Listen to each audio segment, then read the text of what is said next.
Hi everyone, it's me, Lauren Alvin with Add a Pup Dog and Puppy Training. I'm down on the floor because we're going to be working on something floor-based with Nina today. I wanted to talk about counterconditioning, or as I call it, monsters equal chicken. We can use counterconditioning to change the way a learner, a dog in this case, feels about something. If they feel stressed about it, we can change that from stressed to happy. If they feel scared of it, we can change it from scared to happy. If they feel over-aroused or overstimulated or just, whoa, I can't control myself, we can just change that to chilled prefrontal cortex decision-making feelings. The magic's chicken. If we wanted, we could change a response from something happy to something unpleasant, like little Albert and fuzzy rabbits and things, but that's not what we're going for. We're looking for happy, comfortable dogs. So I want to remind you that things that your dog finds scary or stressful do not necessarily have to make sense to you. What we're going to be counterconditioning today is the alert sound on Facebook. Nina hates it.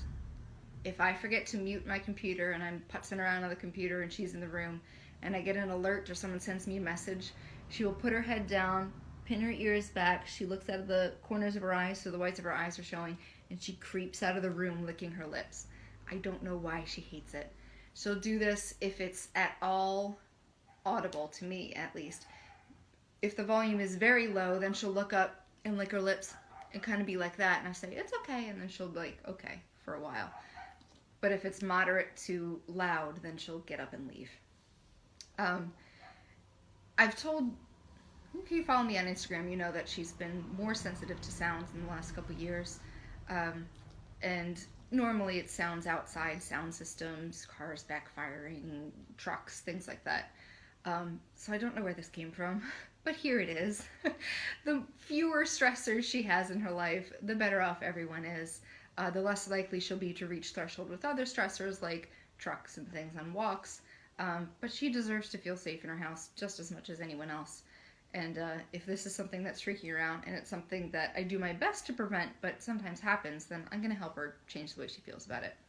So we're going to be counterconditioning the sound of the Facebook alert.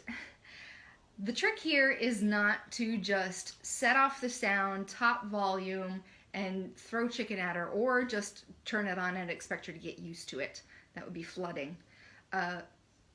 It might show the learner that this is happening and you didn't die, but it carries a much greater risk of sensitizing the learner.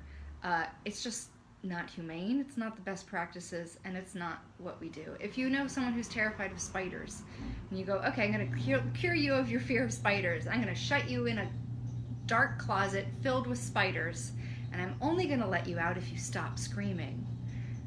Not necessarily going to help the way they feel about spiders. They could also hate closets.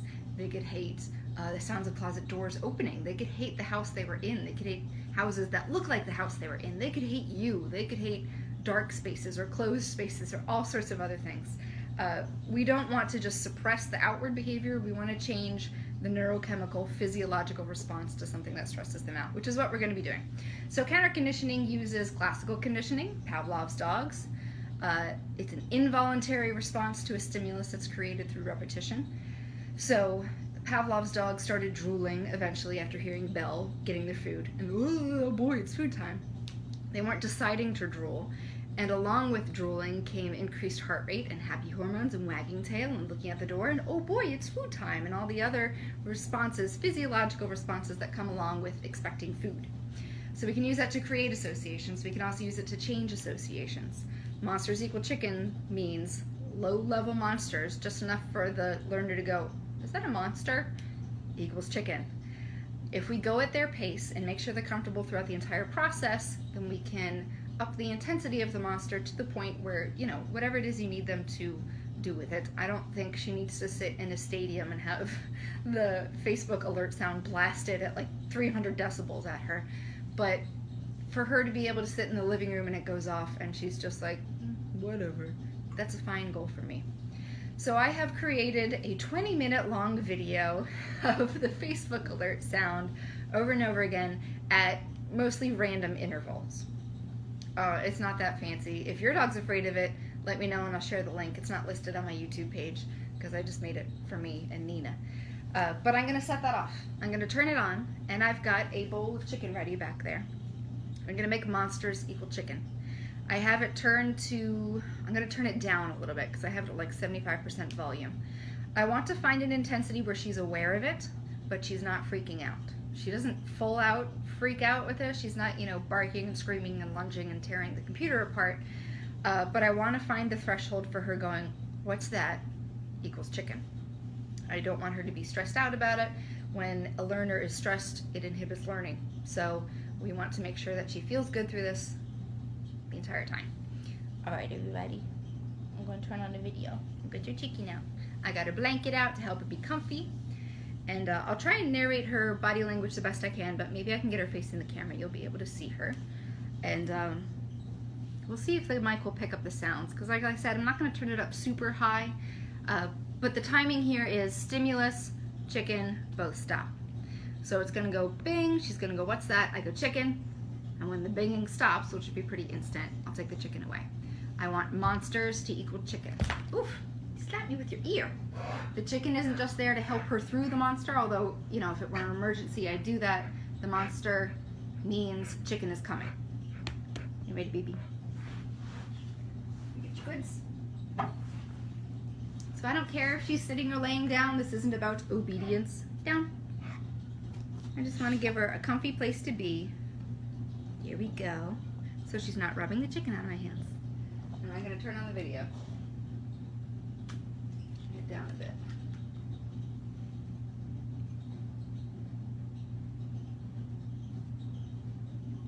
Here it is. Her ears went back. Oh, you okay? Is that too much? Is that too much?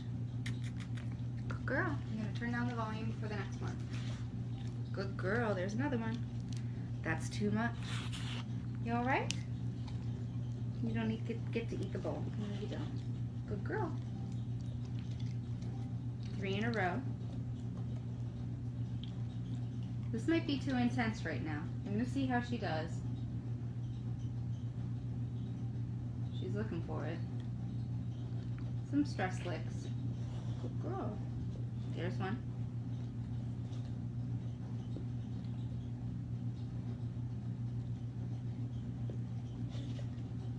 There's another one. She doesn't like it. I'm going to turn it down again. I do not want to sensitize her to this. The purpose is not to get her to react. The purpose is to find where she doesn't react.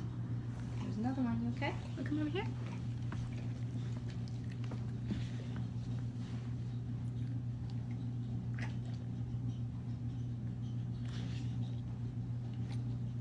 So some of those licks are because there's chicken, but some of them are about stress. I'm only making chicken happen in response to the sound. You okay? Good girl. There's another one. Good girl. Got some on your blanket.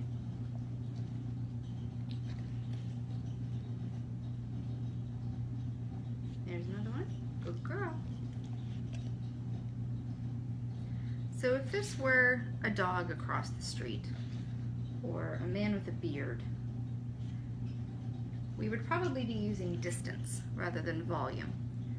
We want to lower the intensity of the stimulus or the monster, like I said, to a point where they're aware of it but not freaking out. With the sound, it's pretty obvious what it's going to do. I could also use proximity to the computer, but that will correlate with volume as well.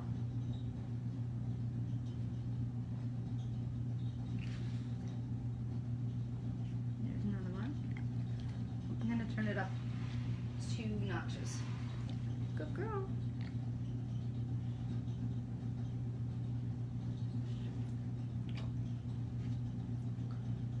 So when a dog is responding to something they find stressful or arousing or scary, here you go. Their amygdala is being activated. Cortisol and adrenaline and all these other stress hormones, 2 is too much. You all right? Turn it down again. You come here? No? Okay, I'm gonna pause the video. Don't know more. We're gonna play a little game. Nose. You don't want to do it here, do you? You mean nose? Yes, go find it. Good girl.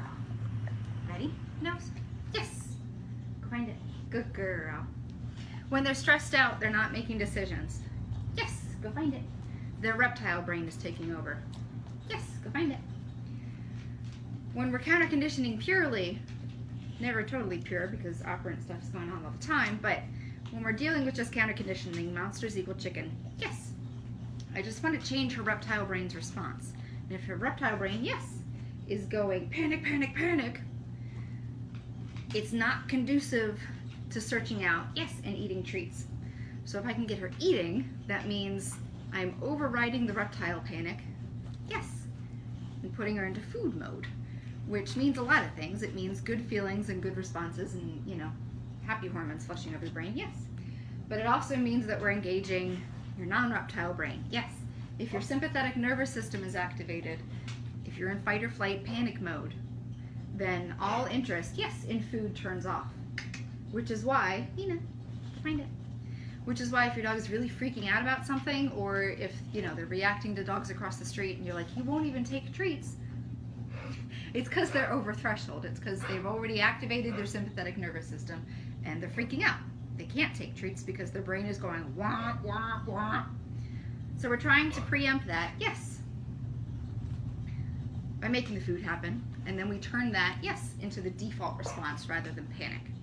I'm playing nose target, yes, and go find it, because it makes her feel better. It's a game that she likes, yes, and it's also searching out and eating treats, which is incompatible with feeling afraid. Let's try one more round. I lowered the volume 2 more times, which is where she was succeeding last time. I don't want her to freak out. My goal is not for her. My goal is for her not to reach the point where she licks her lip, stands up, and walks away, because that means that her reptile brain's turning on. I'm going to start it again. There's one. Good job.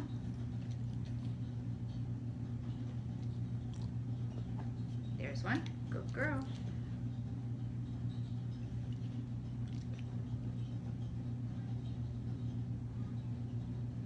There's one. Good girl. I'm just going to use up whatever I've got in my hand. Yep, she's done. Good girl. All right, you done? You give me nose? Yes, go find it. Her ears are back. She was a little tentative on that one. Yes, go find it. Good girl. Ready? Yes, go find it. Yeah, good job. All done. Not going to do it anymore. This does not have to be a long process. Now that I know that she's that sensitive to it, I'm going to keep our next sessions even shorter, like 3 or 4 bings, chickens, and then we stop. If you plug away at this, it's stressful. You're confronting something that you find scary. So you also run the risk, again, of sensitizing them to it. If you think you're going too slow, slow down. You can't make your dog too comfortable with something. You can build holes in their foundation or rush them into something that they really aren't comfortable doing yet and then lose a lot of your progress. But you can't have a dog who's too happy about something that previously they found stressful. So I hope this makes some sense. I've got lots of great videos and resources on counter conditioning if you want some more information. And yeah, this is Nina's little quirk. Maybe your dog is afraid of the mailman or trash cans, or what else did she not like? Oh, some dogs don't like books or magazines with faces on them, or brooms, or anything else. It doesn't have to make sense to you, but we can help them feel more comfortable. She's going upstairs now. She's done. I gotta go and apologize to her. Let me know if you have any questions, any requests. We're gonna do another Ask the Trainers live event sometime soon, so I'll put some dates up for that.